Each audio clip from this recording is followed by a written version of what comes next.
not be a guest speaker because everybody here knows him already. Um, but we have a great brother, Sean Summercamp, who's going to be leading our thoughts today and helping us to really be excellent in our workplaces. And it's interesting. I think I might have met Sean maybe 2 or 3 years ago. Maybe it's been more than that. I lose track of time now with the pandemic. It's probably at least 3 or 4 years ago. And, I can't say this about very many people, but here's what I would say. I've never had a conversation with Sean that wasn't extremely meaningful and extremely helpful to me personally. I've actually never had one. I can't say that for very many human beings, honestly. He's just a great brother with a ton of insight. I've had so many great conversations starting when he first came here that weekend. And then every once in a blue moon, we'll have a talk. And if it's 10 minutes, it's an incredible 10 minutes of insight that I walk away with. And I just so appreciate him and his heart and really using his gifts and talents to really strengthen the kingdom. As many of you have experienced being in his other devotionals or even, working with him directly, you have all really, already gotten to experience that as well. I'm reading a private message here. People are. Anyway, no, this is really great. And so, Sean, I just want to thank you so much for being willing to speak to us tonight. I know that we're going to get a ton out of this. And I just really want to thank you for all that you do for the kingdom. I just really, there are not many people that have your talents and are willing to really, really help the disciples out in these very unique and special ways. And so grateful for that. And I'm looking forward to tonight as well. So without further ado, I pass it on to Sean Summercamp. Thank you very much, brother. And I say the same thing to all of our conversations. And if you guys don't know, outside of New Jersey, Johnny's kind of a frontier hero. They're looking to people like Johnny and a few other brothers that he partners with to kind of help set the tone for the future of the church. So it's really great to be a part of this group and have this discussion. Can you guys give me a thumbs up if you see the slide? Okay, I'm going to go a little fast here. So I do ask if you want, slow me down, stop me, just come off mute and interrupt me. I don't mind that at all. I want to try to stimulate both halves of our brains with this tonight. The right half, creative side, I'm going to give you some of my philosophy. It's philosophical. I am aware of it. It's a little squishy. It's creative. It is going to kind of push you into a little chaos to think of things slightly differently than maybe you've thought of before. I'm also going to get at the very end into the left half of our brain, the process side, structure, order. I'm going to give you specifically some techniques that I use for myself, or I've worked with my clients over the years to help us ultimately achieve this being our best for God's glory. Now, I want to make a very strong caveat. These, I'm going to be teaching you from my own personal experiences, and they are partly opinion, definitely convictions, a few universal truths. I think you'll be able to figure those out specifically. But I do want you to know they just come from my perspective. I'm not trying to get you to swallow anything whole. I want you to feel comfortable during the Q&A to challenge anything that I've shared. I'm open to that. Those of you who know me know that I like that. And if you want to raise your hand during the session, I won't be able to see it. So come off mute and just interrupt me. So very briefly, I played a ton of sports in my younger years leading up until I, eventually got married. But my big one was baseball. I was really thinking I was going to go all the way, go to the pros. Never made it, ended up going into the Navy instead, but that's my first love. Then once I got in the Navy, I started playing some hardcore volleyball. And then when I got out of the Navy, I then went to college and I was on the ultimate club team for UConn. And that means over that period of time, I've worked with lots and lots of athletic coaches. And in all of the coaches I've ever known or worked with or played for, I've never heard any one of them ever say to me, Sean, be your best. It's just not something I've heard from a coach. I never heard that from my family. I didn't hear that from fans sitting out in the bleachers, screaming, be your best. It's just not something I've ever heard. Now, I did hear them say lots of times, Sean, do your best. Just go do your best, Sean.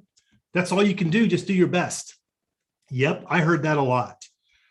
I've even heard, just give it your best or give it your best shot.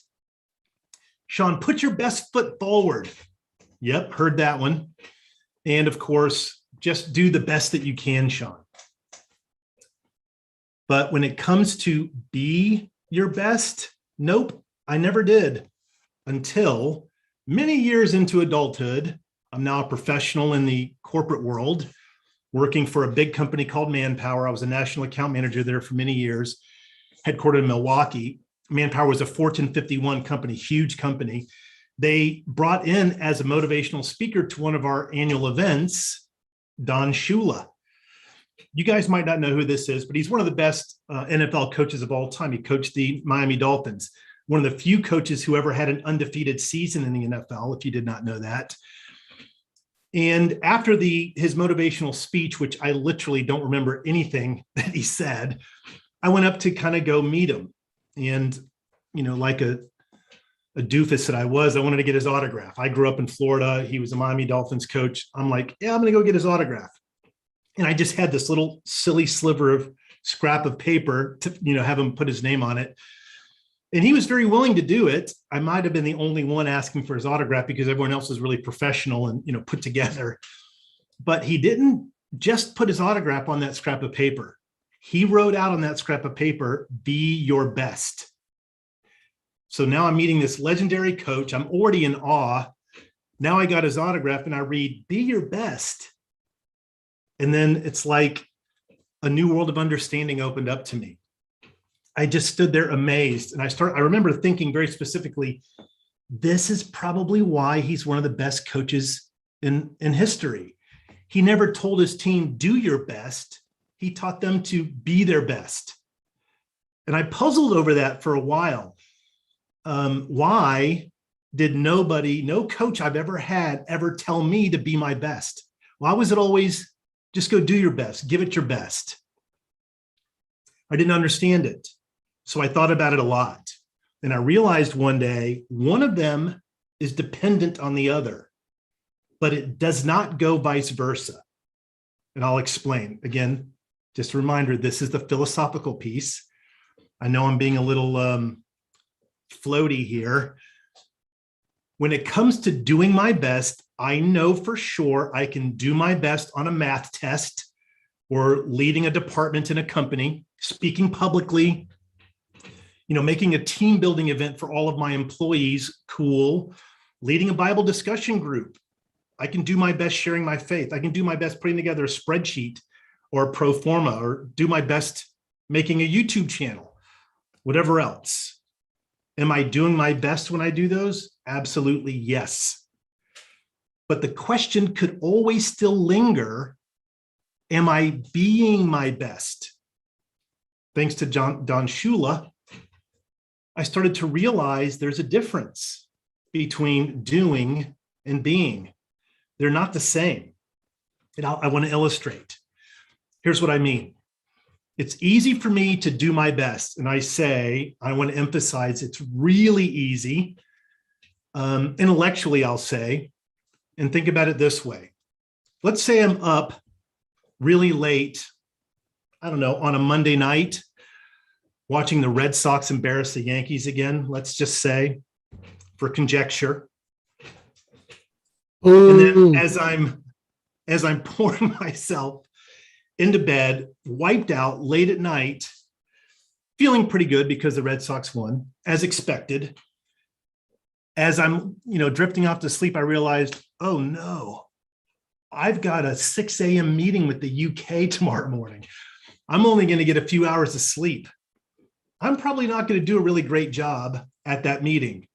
But, oh well, all I can do is my best. I'll just do my best under the circumstances. And that's the key. All of us can always say, and often do, I don't want to speak for you, but I think this is kind of universally true. I did my best under the circumstances. That's how I always know I'm going to do it, because I'm great at making up excuses. You know, I'll still try hard. I'll show up. I tend to not quit. I don't just walk away from things. But I can always say I do my best because I look at it as momentary, short-term, situation-based behavior. That's what I did my best, or I do my best means.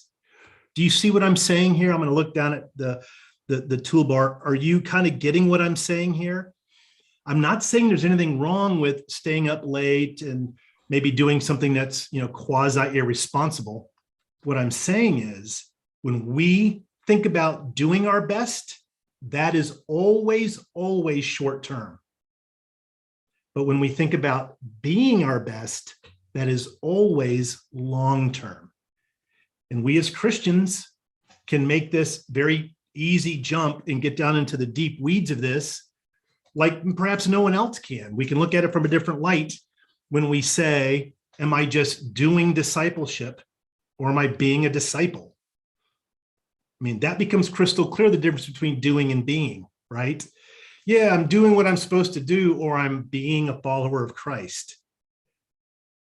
Am I being my best for God's glory, or am I just doing what I think I'm supposed to be doing? Am I kind of checking off the boxes? Am I just kind of showing up, or am I being my best? Being is a state of existence. In the Greek,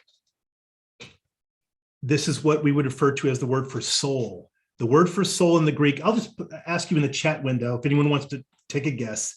Does anyone know what the Greek word for soul is in the New Testament? If you want to write it in the chat window. See if we have any scholars, New Testament theologians here. I'll give it a minute.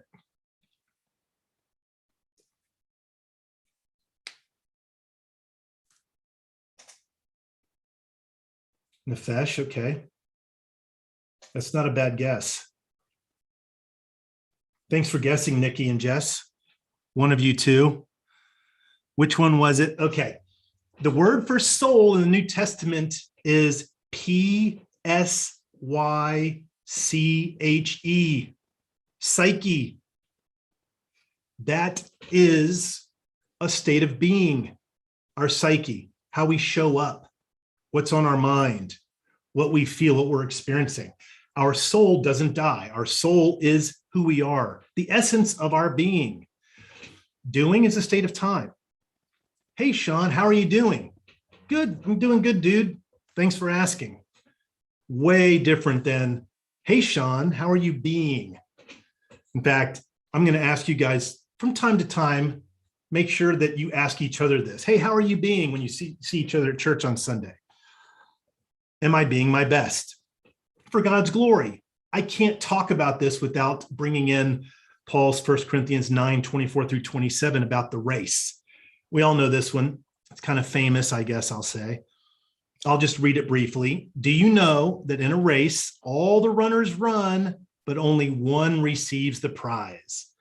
So run that you may obtain it. Every athlete exercises self-control in all things. They do it to receive a perishable wreath, but we an imperishable. So I do not run aimlessly. I do not box as one beating the air, but I discipline my body and keep it under control, lest after preaching to others, I myself should be disqualified. Do you see kind of tucked into this verse the difference between doing and being?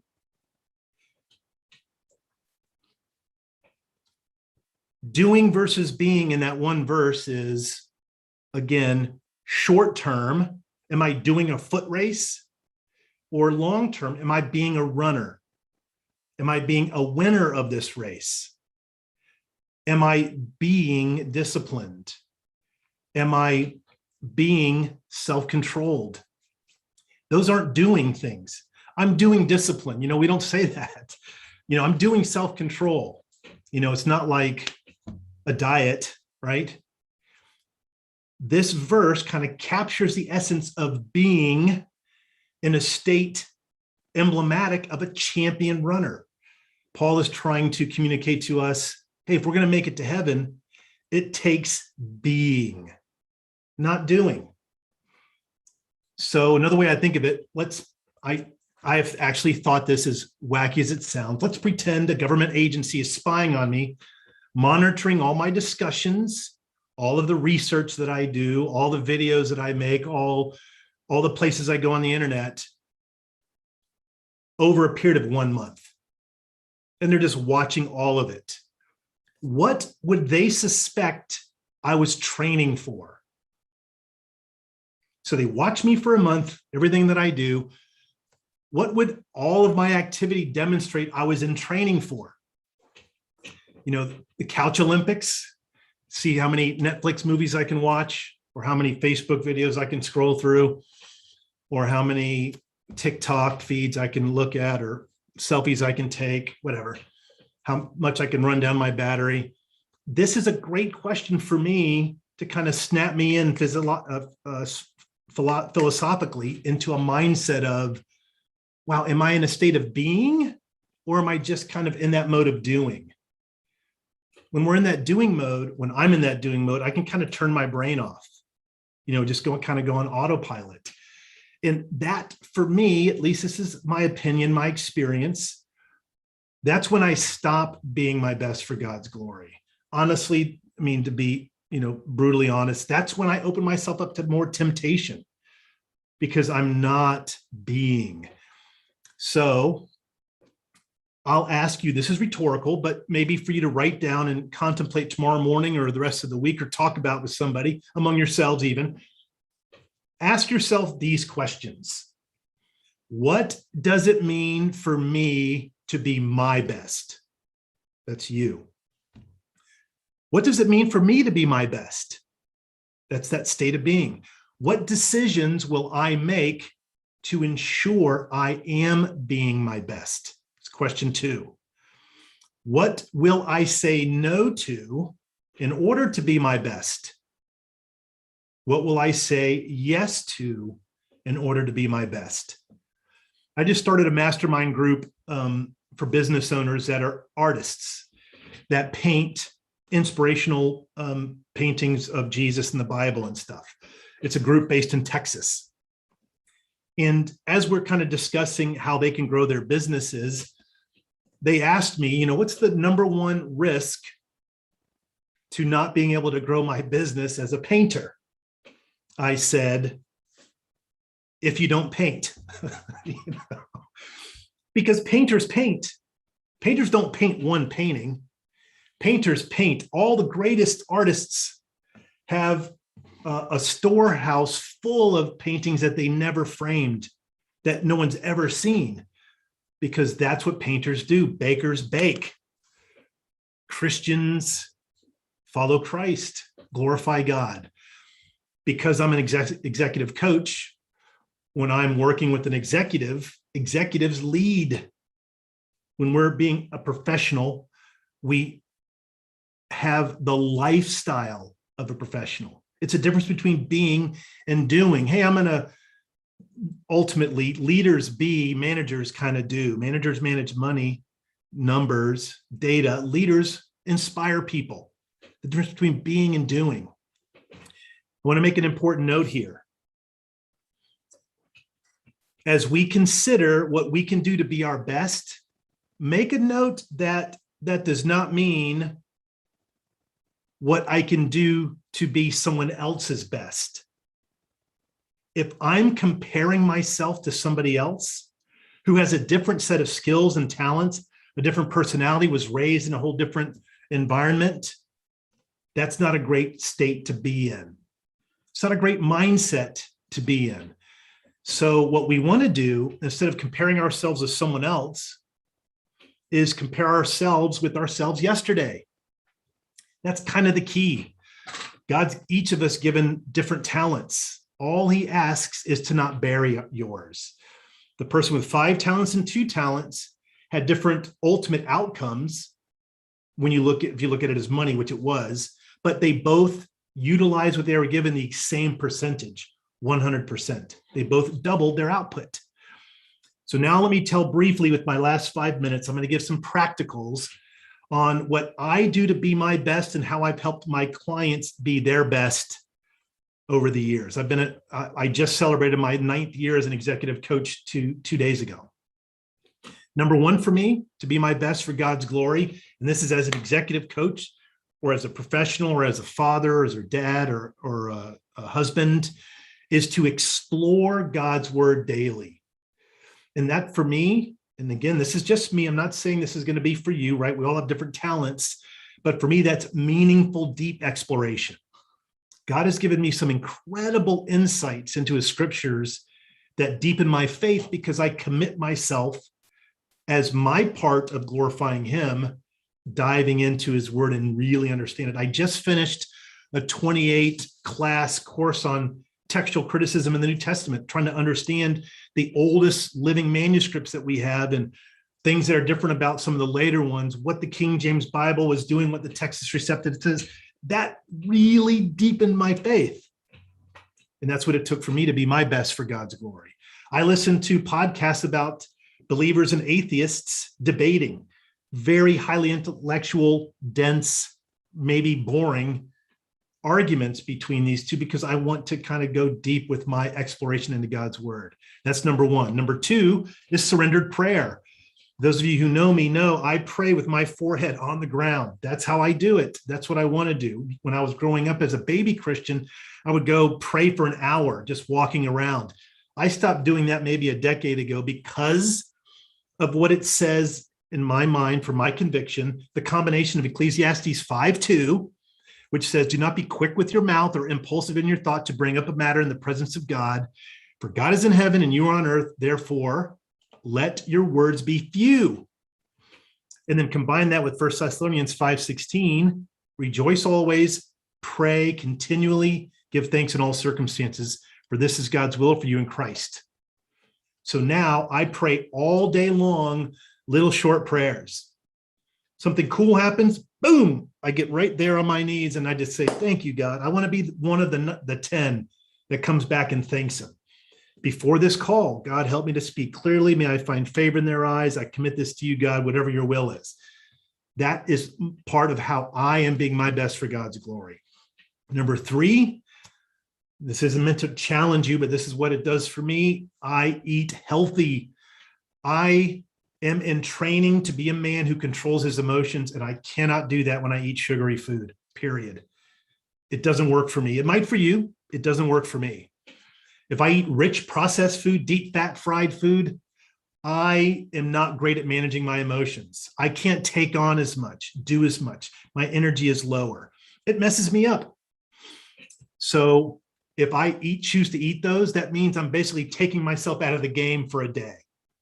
And I do that from time to time. I make the decision, okay, I'm going to eat that, which means I'm going to pretty much not be productive for the rest of the day. And then number 4 is managing our circadian rhythm. This is what I do to be my best. Circa is Latin for about, dia is Latin for day. So it's the circular day, the pattern our body follows on the sunlight darkness cycle. This is our circadian rhythm, which means, and what I do to be my best is I go to bed at the same time every day, wake up at the same time every day. I try to hold to it, faithfully. Of course, I'm human, so I don't, all the time, but I'd say out of 365 days, I do 350, that includes on the weekends. Go to bed. I'm not going to tell you what time, but I go to bed at a certain time, wake up at a certain time. I get up in the morning, hopping out of bed. I used to take naps during the day, and I'd always hear how great it was to take naps. Once I got into a circadian rhythm, got rid of my alarm clock, don't need it. I get up whenever I want. I just wake myself up, and I haven't taken a nap in 10 years. Number 5, this is the last one, is Kaizen. No, this is not an Eastern religion. It's an efficiency mindset where I constantly make small changes along the way so that as I go down the road years from now, I'll be way better than I was today.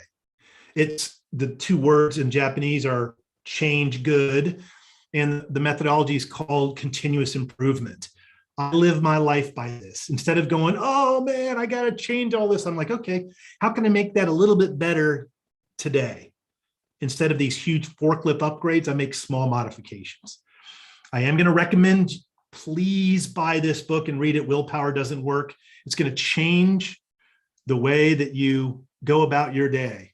It's going to change the way that you see willpower and your environment. This guy's an environmental design engineer who teaches you how to design your environment for maximum output to be your best.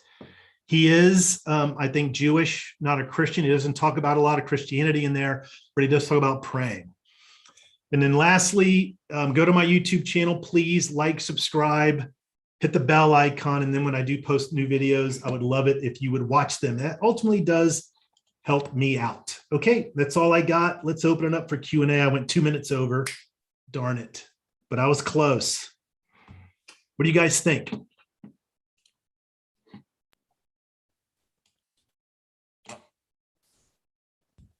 Well, this is great, Sean. I do have a question while people can kind of come up with their questions. I guess my question to you is, you mentioned the circadian rhythm. So is there a certain number of hours that you like?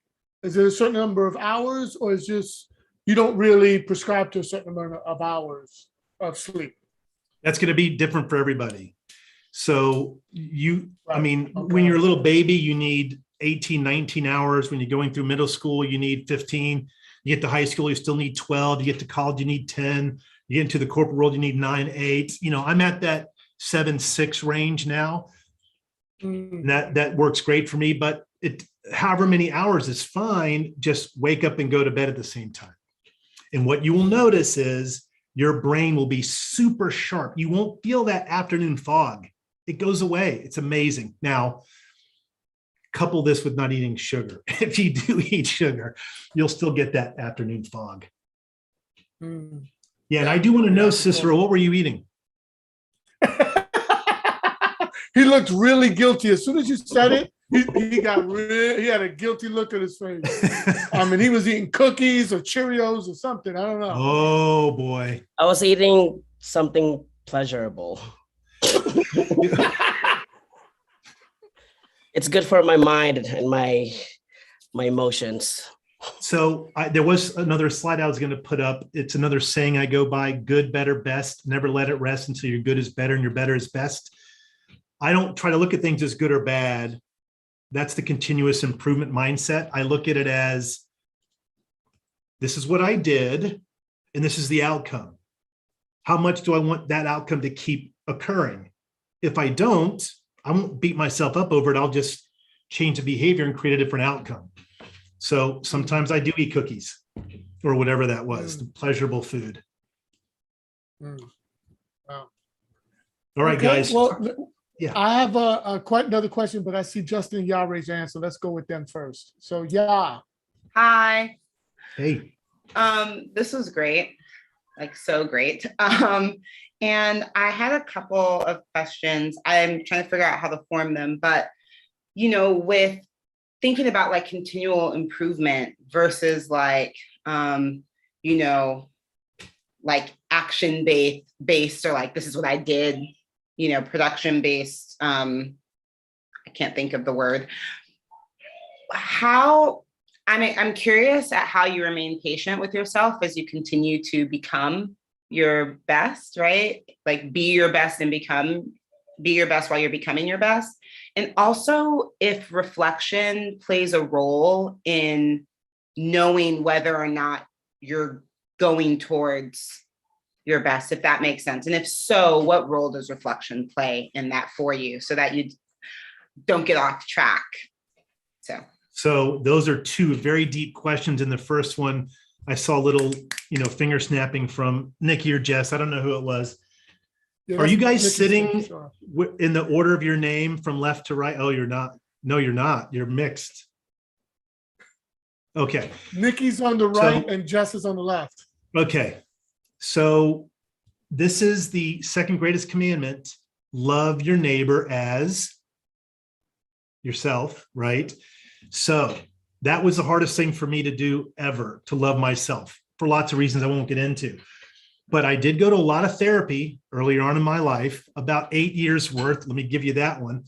And a therapist told me something to do one time that helped me start being more patient with myself. And this is very hard to do. I will recommend you try it at least. Go up to a mirror real close. Look yourself right in the eye and tell yourself in your eye that you love yourself. Say your name. Are you Ya? I'm yeah. Justin. But I appreciate that. Yeah. Just say, Sean, I love you.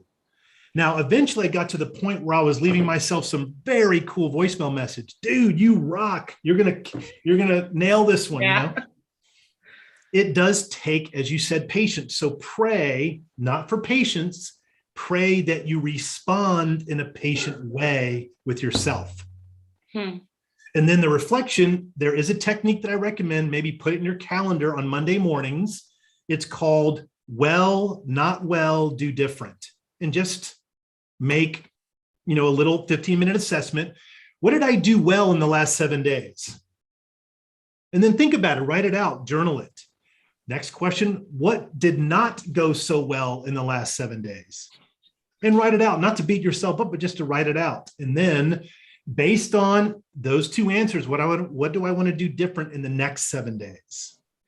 That is a reflective technique. I recommend if you have any hero in history, think of who they are and then look them up. I bet they wrote and kept a journal faithfully. Great people keep journals. So make that a Monday morning thing or a Friday night thing or a Sunday morning thing, something that you do consistently, because you nailed it. Reflection is so key to mindfulness. Everything I taught about today was emotional intelligence. That's the key. And that's mindfulness. So thank you. Yeah, great questions. Thank you. This is wonderful. By the way, let me just put my email address. Nope, wrong one. If you guys have deeper questions that you don't want to ask in front of everybody, you can just email me. That's cool too. I'm an email ninja, so I'm very efficient with it. What else you guys Okay, got? David? Hey, I wanted to ask, well, first off, thank you for everything. It was super helpful. I wanted to ask, how's your prayer life changed ever since you've developed that conviction to just let your words be few and surrender, as opposed to, just go out and prayer walks how you used to? I want to see what the change and difference has been for you, I've had I've done both, and I've had both be I guess they both give me very different values and benefits, but I just want to see for you, since you've stuck with one for a certain period and another for a different period, I want to see how it's changed you and changed things for you. Yeah, it changed my emotionalism.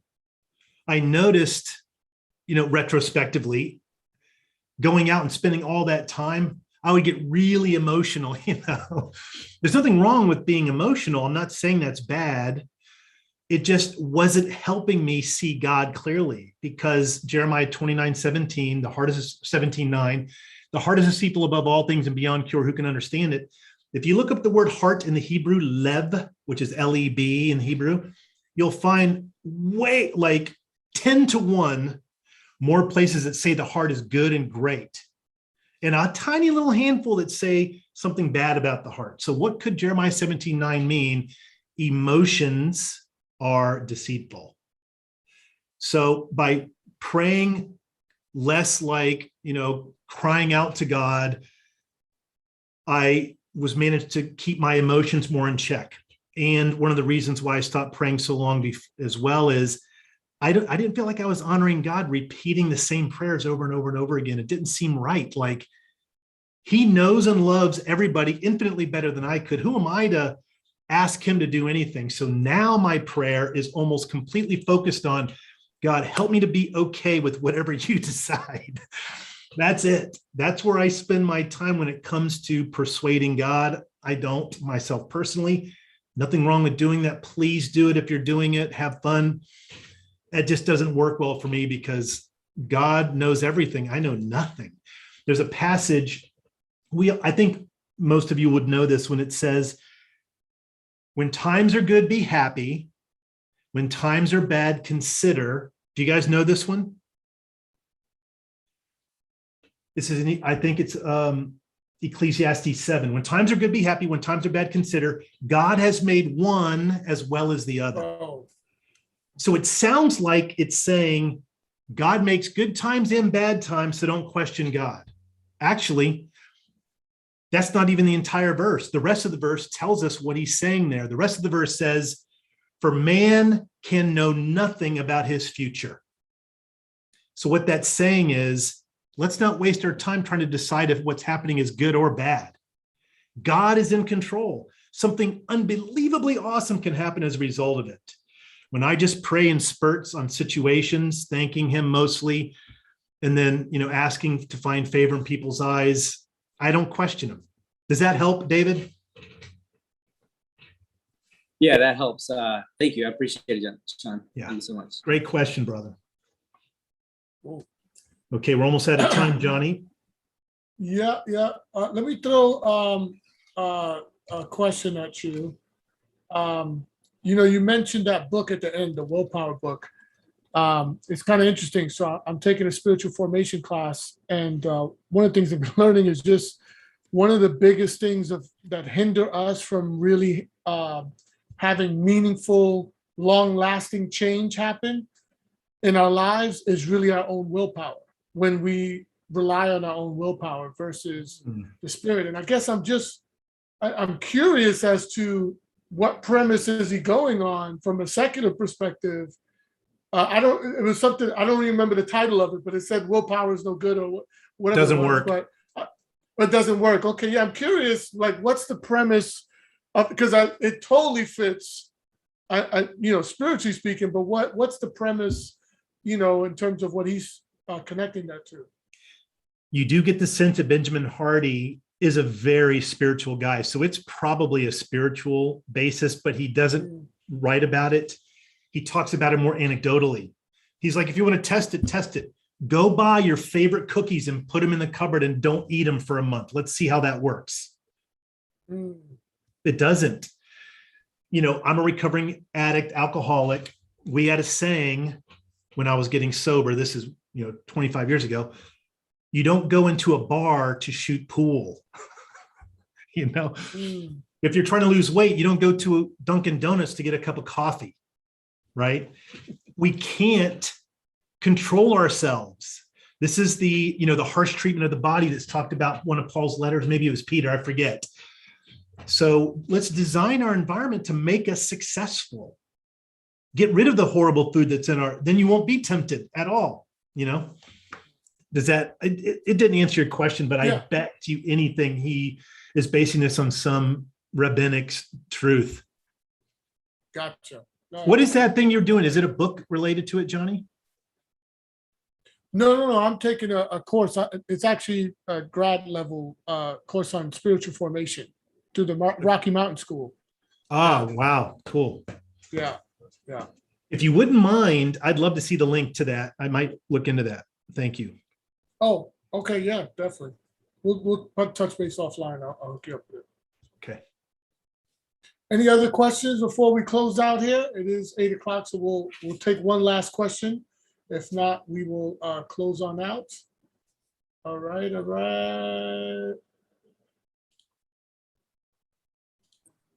Okay. Yeah, I have a question. Okay, we got one more. Kevin, Let's take one more. Go for it, Kevin.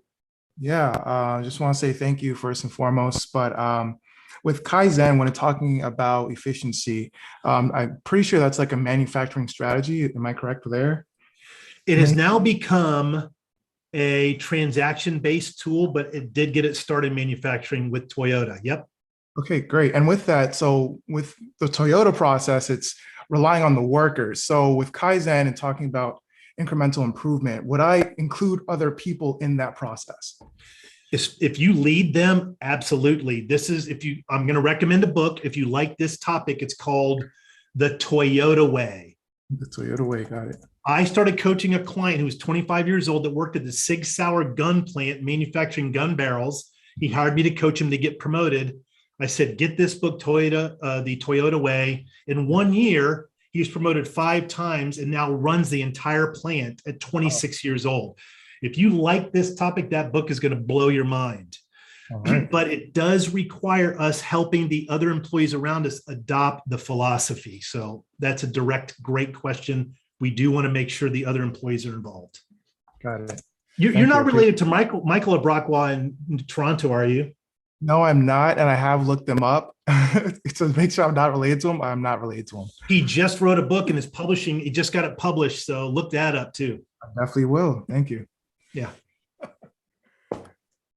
Amen. Well, cool. Well, this has been great. Thank you so much, Sean. This is really, really great stuff. Always great to hear you. And we're going to be posted. It got live streamed to YouTube. We'll also